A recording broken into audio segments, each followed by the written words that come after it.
Thank you so much for having us. Let me share my screen.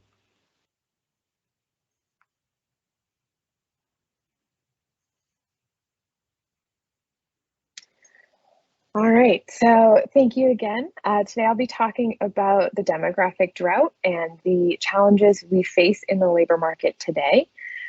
So we'll start off with the not so good, and we'll get to the solutions and things to think about going forward at the end. So I'm going to try to bring the bad news to you with a smile, and we'll do our very best here.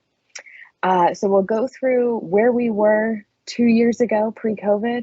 We'll talk about where we are today, where we're headed, and then what you can do as an employer. So pre-COVID, where were we? Well, if we think 2 years back, it's hard to think that it was already 2 years ago, but boomers were exiting out of the labor force, causing major waves, right? The boomers are those who were born 1946 to 1964, and they really shaped our world. They were a massive population blip.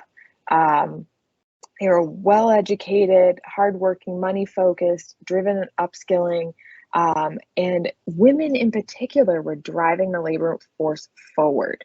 So these bars show the female labor force participation across the years, and you can see the massive changes going on from 1948 to 1996. So more children and women were entering the labor force, and it doubled our workforce. College enrollment was also jumping at this point, and from 1965 to 1975, it really made a huge gain and continued to soar, especially for women. So these boomers were generating massive household wealth gains. The graph here shows real median household income, so adjusted for inflation. From 1955 to 1975, it changed by $9,000. From 1975 to 1995, it changed by $42,000. That's a massive shift. And then around 2002, the boomers really entered retirement age. So we're saying that, average retirement age is about 63, official retirement age being 66. If we're at the tail end of that right now, we're at about 10,000 retirements per day. And so that was where we were before COVID hit. We had record low unemployment in February 2020 before our world turned upside down. We had a labor force participation rate of 63% and 95 million folks out of the labor force.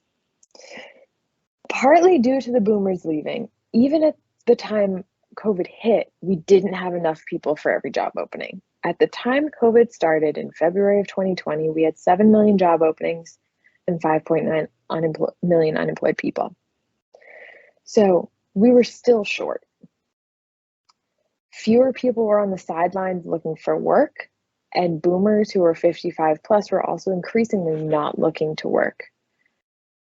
So we were already starting to get ourselves into a conundrum. At the same time, millennials were becoming the largest generation in the labor force. They'd passed Gen Xers, the boomers were aging out, and the millennials were coming in. This was about 2016. As the millennials entered and the boomers exited, labor force participation dropped. We can see the drop starting in about 2000. And when COVID hit, you see the massive line shift there. So we were already seeing labor force participation on the way down. Most importantly, the number of working prime-age men continued to plunge, right? It was plunging from 1990 onward. You see on the left here, the participation rate for men was down 5% from 1990 to January of 2020. And prime-age female labor force participation was actually up nearly 3% from 1990 to 2020. So two different stories there. And the number of people working part-time because they wanted to, not because it was all they could get, was on a rapid increase. And it was largely driven by those over the age of 55, people taking part-time jobs to keep busy, those sorts of things. So that's where we were. Now we have our current labor crisis, and I'm sure you can relate to this. It feels like a perfect storm, a hurricane, tornado, all the things rolled into one, right? So where are we? We need to level set for a second. Well, our labor force participation is not improving, but our population is still growing. So we can see labor force participation here took a big hit right at the onset of the COVID-19 pandemic, and it's slowly come back a bit, but it's not really improving now at this point. A lot of this is driven by the 55 plus cohort who left the labor force at a rate much higher than other age groups. We can see on the left here how many are not in the labor force for the different age groups, and 55 plus is absolutely leading the way. So if we were to try to get back to where we were the day before COVID hit, right, the day before COVID turned our world upside down, we'd need 175 million more people in the labor force just to get back to that point in February 2020. If we want to get to an equivalent point today and keep up with our population growth, which was about 3.8 million people since February of 2020, we need another 2.9 million in the labor force just to get back to our labor force participation rate of 63.4%. So we're not even back to baseline, never mind making up for our population growth. So what do we do? Well, we know that there are many, many job openings. Pre-COVID, we had 7 million job openings, and now we're over 11 million. It's a 43% increase since the onset of the pandemic. So why are we not recovering faster? We have all these job openings, that should be great. Why aren't we recovering? That's a question that we get a lot. Here at MZ Branding Glass, we think of it in 7 ways. We think that there's misalignment in terms of what jobs are available and what workers are out there. Immigration also contributes to the problem. Temporary shutdowns and the CARES Act, accumulated wealth, retirements, opioids and overdoses, and an increase in self-employment all contribute to some of the pains that we're feeling today. So we're going to go through all of these things and then think through some solutions that you could implement. So the US is highly educated, and more educated people tend to participate in the labor force at higher rates. And we can see this with the graph here. The labor force participation rate rises with every increase in education, and the vast majority of our population in our labor force has some sort of higher education, be it associate's or bachelor's degree. However, roughly 6.5 million of the 11 million open jobs in the United States need to be filled with someone who does not have a college degree. So there's no need for that college degree. That doesn't quite line up, however, with the people we have looking for work. We've only got 1.9 million unemployed with no college education, as compared to the 6.8 million openings they need to fill. We're still short on college-educated job openings as well, but the disparity is not nearly as strong, with 4.5 million openings to 2.3 million unemployed people. So we have a little bit of misalignment here. To give you a sense of how this would look versus where we were just a few years ago, in 2015, we had 3 times as many unemployed lower skill workers per job opening than we have today.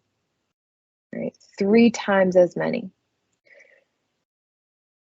Another issue is that younger working populations are drying up, and many lower wage jobs are filled by those who are in their early working years, their early 20s. By 2034, older adults will outnumber children for the first time in our nation's history. Right? When I learned that one the first time, it just blew me away. We can see it proven out in the numbers just down below, with the imminent retirees on the rise for the last 10 years, the prime age workforce leveling out, and those 16 to 24 who'd be entering the workforce seemingly falling off a cliff. So that 16 to 19-year-old group, they are a key first job demographic. And boomer children, myself included, helped explode this group. But that's going to continue to erode going forward. And this population of this age group is somewhat stable, but their labor force participation has plateaued and is quite low and has been for almost a decade. So what are they doing? Well, the issue here is more about the disengaged than it is about the unemployed. So if you're 16 to 19 years old, you've got a few choices. You can work, you can go to college, or do something else, I guess, right? None of the above. And so are they going to college? Well, we do know that college enrollment has dropped from the fall of 2020 by about 1.2 million students. And at the same time, we have the lowest unemployment rate for 16 to 19-year-olds since the Korean War. So what's going on here? Well, there's a lot of 16 to 19-year-olds not in the labor force. There's 11 million of them, actually. And so it's about the disengaged. How do we bring them into the labor force and find a working engagement that would be right for them and a working setup? So if we don't grow our talent from within, we have to look abroad, right? You can get talent from two places. You can grow it or you can bring it in. So if we're bringing it in from abroad, we're looking to immigration. And immigration did sink to record lows in 2021, but it was already on the decline. And we see this in the Net International Migration Panel on the left of the slide. We're essentially missing 2 million immigrants. If we were to get the working age foreign-born population back on track to where it had been since about 2010, to get to that trend line, we are short about 2 million immigrants. So, okay, can we fix that? Well, it is an opportunity to recover some of our labor crisis for lower skilled jobs because that's where a lot of immigrant workers will end up in lower skilled occupations when we look at foreign born versus native born and things like service occupations, construction, maintenance, production. We see the share of foreign born workers is higher. And we've had a strong increase in lower skilled job openings. So, okay, it is an opportunity to recover. And we know that 1 out of every 4 construction, farming, and maintenance worker is foreign born. And for manufacturing, that's 1 out of every 5. But there are a few things that we need to consider when it comes to immigration. Right now, there are about 4 million people on the waiting list to be processed for entry. Immigration centers have not been restaffed and have backlogs stemming from the pandemic and other issues. We've actually had a plunge in undocumented workers from Mexico, while the rest of the world saw an increase. And at the same time, Mexico's unemployment rate is actually lower than that of the US. So that's all a problem towards immigration, but we also need to note the birth and unemployment rates are falling in the countries that we always relied upon for those foreign-born workers. So it's not going to necessarily fix our problem, especially in the long run. So immigration is going to be less and less reliable over time. And we can think about that if we look at birth rates and fertility rates by different countries, the world as a whole, and areas geographically. So most developed nations are now below replacement level in terms of birth rates. So you need to have about 2.1 births per female to keep up your population. The US has been under that number since the 70s. The world has been on a precipitous decline for decades at this point. And we see that, Korea, Italy, Japan, China, Sweden, Latin America, and the Caribbean, they're all below that 2.1 fertility rate, and everyone is trending downward. So immigration is going to become less reliable, and it's not going to be necessarily a long-term solution for our hiring issues. So that said, will we see domestic people returning to work? 42% of all people out of the labor force in January of this year said they were retired. Right? 2.6 million Americans did retire earlier than expected, according to the Federal Reserve of St. Louis, between February of 2020 and late 2021. But these people are saying, I'm retired, I'm going to stay that way. Because labor force participation rate for those who are 55 plus is not coming back, right? We see it fall off a cliff, and they're taking the opportunity to stay out of the labor force. So maybe that's not our solution either. So excess retirees tend to have more college degrees, more money, and the majority of them are not going to come back into the labor force. The large majority of the excess retirees actually came from those ages 65 to 74. So they're set, and they're going to stay that way. Another comment that we come up with a lot is the CARES Act and how it brought additional money into consumers' pockets, and did that push people out of the labor force?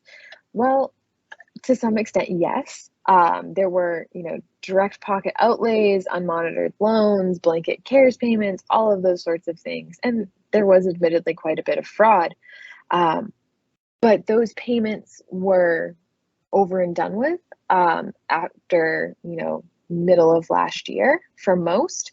So we did see household income soar. Workers in lower earning service occupations are typically younger than those in professional occupations, but we did see for everybody income soared from 2019 to 2021. So people had more money to be able to finance their way to stay out of the labor force for a period of time. And when surveyed, people said they were using credit cards and loans, money from savings or selling assets, and to some extent stimulus payments to pay their expenses outside of working. So what was asked in this survey was, how did you meet your spending needs in the last 7 days? And these are the results. You could answer, in a myriad of ways, saying I used, some unemployment benefits, some stimulus benefits, so on and so forth. But credit cards alone represented over 24 million people. Okay. So you can only do that for so long. Both consumer loans and the personal savings rate are headed back to normal levels. And these are indications that people are going to have to get pushed back into the labor force because they're going to need to pay for things somehow. So there is hope that several million people may be ready to re-engage. We know that in the middle of 2021, the US Chamber surveyed about 9.3 million Americans who lost their jobs during the pandemic. And 3.5 million were not actually looking for a job, and 1.6 million additionally were planning on remaining on the sidelines in 2021.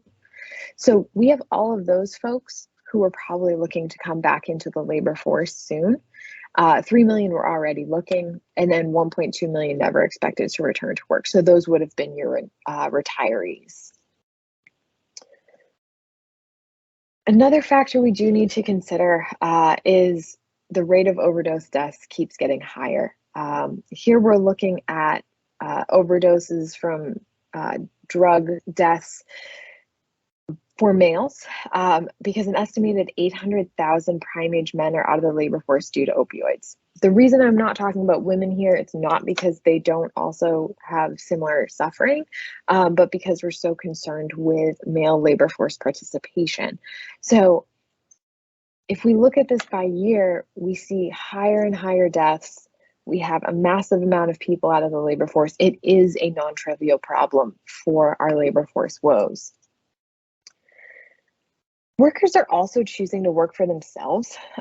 New business applications went way up throughout the pandemic, from about 987,000 in 2019 to 1.4 million in 2021. So big change there, and you can see it deviating from the historical trend over the last 10 years or so. So that's where we are. Where are we going? Well, the biggest thing is you can't employ what you don't have. And I think we've already hit on that a bit, but we'll just hammer it home. So most retirees aren't coming back. And if they do, maybe it would be part-time. For lower skilled jobs, we do have that declining 16 to 24-year-old population, and we have very low immigration. So we know that workers can only come from two sources: the population we have or the population we can gain through immigration. And as we've already said, in the US, we are living below the replacement rate.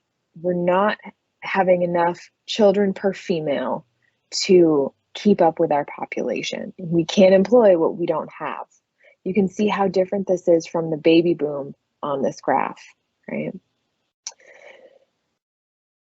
We also have new record low birth rates each year of the past 2 years. So this problem isn't going anywhere anytime soon. And that's why I'm bringing it up. You may think, hey, this isn't a problem for 20 years. I'm not worried about it.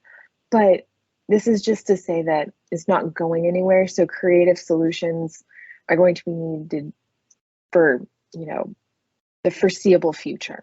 There is no Band-Aid here. There is no plug that we can plug the hole. Because in 2020, the US grew by 1.1 million, and in 2021, it was 393,000, right? That according to The Atlantic. The US population growth by decade, we can also, hammer it home here that it's been falling. Our population growth by decade, it is essentially where we were during what we call the Great Depression hangover, right? The 1930s to 1940. So not getting any better. And each year the problem's going to get worse. If you talk to anyone in education, they'll tell you this over and over. But right now, if we look at those school-aged population in the US from 22 to infants, right? Every year, the population gets a little smaller. So every year, that population problem, it's getting worse. If we look at... I'm not sure I understand. Siri's talking to me. If we look at the age dependency ratio from 1950 to 2100, we can see that we are going to flip from being mostly young to mostly old. And we can see the US versus the world. So definitely something we need to think about, and definitely something that's not going to get better anytime soon.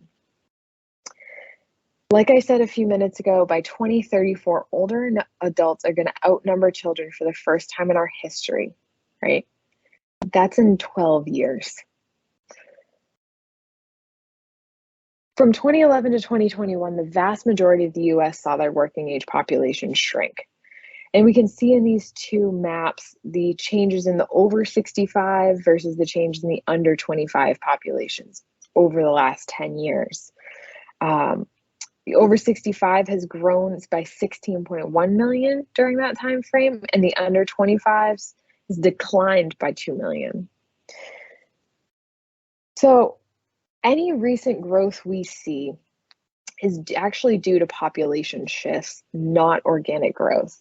So net domestic migration, if we look at it from July of 2020 to July of 2021, we see a large growth in population in the South and equivalent losses everywhere else. I'm thinking people were going for the sun. I'm not sure. My home state of Massachusetts actually lost 46,000 people during that time period, with other states, far outpacing that. So we're not growing organically. So how do we deal with all of this? I've told you all of these horrible things and all of this gloom and doom, and hopefully with a smile on my face. But how do we deal with a declining labor force? Because this problem's not going away. Well, the first thing you might say to me is, what about the robots, right?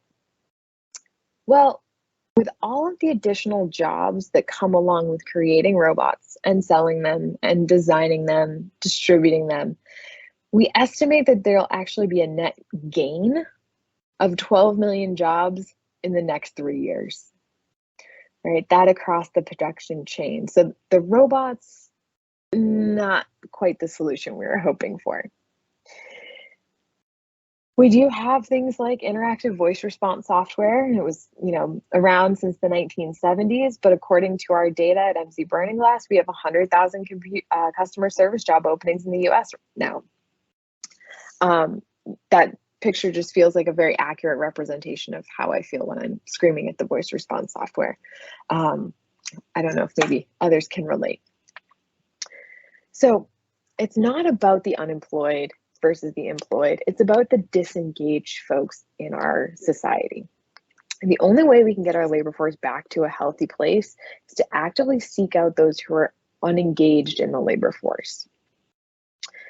How do we do that?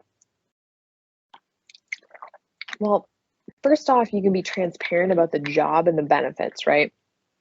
And here's a place where we often come in to help our clients trying to figure out how we can promote career paths within a company via skills mapping from one job to the next, understanding pay rates and trends, understanding responsibilities, technology, all of that sort of thing.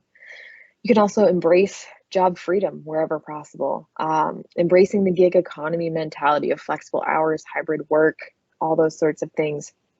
Right now, we see remote work postings accounting for about 10% of all postings. I think that number is a little bit soft. I think it's a little bit low. Before the pandemic, it was below 2%, to give you kind of a sense of where things are. And this will motivate younger and older populations to enter the workforce. So you can engage people on the sidelines. And this is something you could start doing right away. Actively recruiting is also very important. You can tap into unique pools of talent, right? Be it part-time workers, people working in other geographies, former inmates, those with health impairments. The more creative, the better, because there are a lot of folks out there who would work if they were made able to. You can also align educational programs to the demands of the market, work with those local workforce development boards, work with the local community college or educational program of whatever flavor to make sure that workers in a region are aligned to the needs of the market, and that's going to benefit everyone. So moving forward, as immigration plunged, the percent of people who thought there was too much of it soared. And so that is something we are cognizant of as well. 58% of Americans are dissatisfied with the level of immigration into the US in 2022. So there's also the attitude towards immigration that poses a challenge. So what can you do, right? If you're an employer, you can use workforce planning and recruitment and get executives involved. You can shorten hiring processes, onboard and train quickly, and provide or assist in childcare costs, because nationally over 5 million people are out of the labor force because they are caring for a child, right? 5 million. I was talking with a friend just recently who has a little one, and she's going to be putting him into daycare, and she was telling me just how much it was going to cost, and I about fell over. So it is non-trivial and would potentially get a lot of people back into the labor force. So what did we learn from all of this? What have we learned from our work here at MZ Burning Glass? Well, focusing on small and specific groups of workers is very important. It's cheaper to make some adjustments than a bunch. So you could do things like reduce background checks to 1 year, look for people with long-term unemployment on their work history, because we know that employers tend to screen those folks out, and maybe it's even screened out automatically in your hiring software. I checked with, our own HR on those lines once, just to make sure we weren't doing that. Look for people with spotty employment, look for caregivers who may need a little more flexible hours, ex-offenders, veterans, post-retirees, all the different untapped talent that we may not have thought about when we could more easily hire. So that's kind of where we're at. And I know that, this is a discussion about manufacturing. So I wanted to give you a little bit of a snapshot of where manufacturing is right now. So pulling the numbers just today, in March, there were 356,000 new job postings in manufacturing in the US. In agriculture, construction, and manufacturing, machinery manufacturing, there were 2,500 openings, and almost 700 of those were in Illinois alone, with Texas following closely behind. So, all of these things suggest a need for creativity, a need for upskilling and thinking about different pools of workers that you could tap, and think about skill adjacencies. Maybe a worker that has a similar skill set but in a different industry could be a great fit with very little upskilling on your part as an employer. So those are just some of the things we want to think about, and I'd love to open it up to questions and discussion because I'm sure you have thoughts and experiences on the issue.